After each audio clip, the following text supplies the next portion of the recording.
వివాదాస్పద జ్యోతిష్యుడు వేణుస్వామి గురించి తెలుగు ఆడియన్స్కి ప్రత్యేకంగా పరిచయం చేయాల్సిన అవసరం లేదు.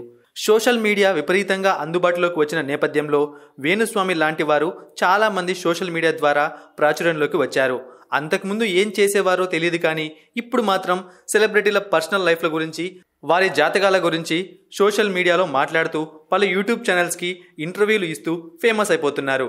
అయితే వేణుస్వామి తను గతంలో ఎన్నో సినిమాలకు పని చేశానని, ఎన్నో సినిమాలకు ముహూర్తాలు పెట్టడం దగ్గర నుంచి కొన్ని సినిమాలకు ప్రొడక్షన్లో కూడా పని చేశానని చెబుతూ ఉంటారు. అయితే ఆయన నిజంగా పని చేశారో లేదో తెలియదు, కానీ పెద్ద పెద్ద వారితో పరిచయాలు అయితే గట్టిగానే ఉన్నాయి. ఈ విషయంలో ఆయన సోషల్ మీడియా అకౌంట్స్ ఫాలో అయితే అర్థమవుతుంది. అయితే ఈ మధ్య కాలంలో ప్రభాస్ కెరియర్ అయిపోయిందంటూ కామెంట్స్ చేసి సలార్ హిట్ అయిన నేపథ్యంలో ఆయన మరోసారి వార్తల్లోకి ఎక్కారు.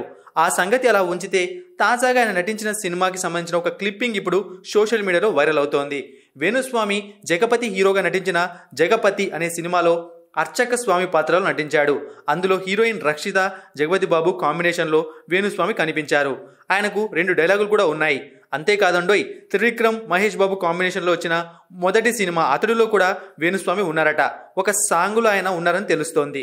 అయితే వేణుస్వామి నటించిన 2 సినిమాలు థియేటర్లో ఫ్లాప్ అయ్యాయి. బుల్లితెర క్లాసిక్గా నిలిచిన అతడు కూడా థియేటర్స్లో మాత్రం ప్రేక్షకులను ఆకట్టుకోలేదు. మరి ఇన్ని విషయాలు ముందుగానే చెప్పేసే వేణుస్వామి తను నటించిన సినిమాల రిజల్ట్ను ముందే ఊహించి ఆ సినిమా యూనిట్ను హెచ్చరించలేకపోయారా అంటూ నెటిజన్స్ చర్చించుకుంటున్నారు.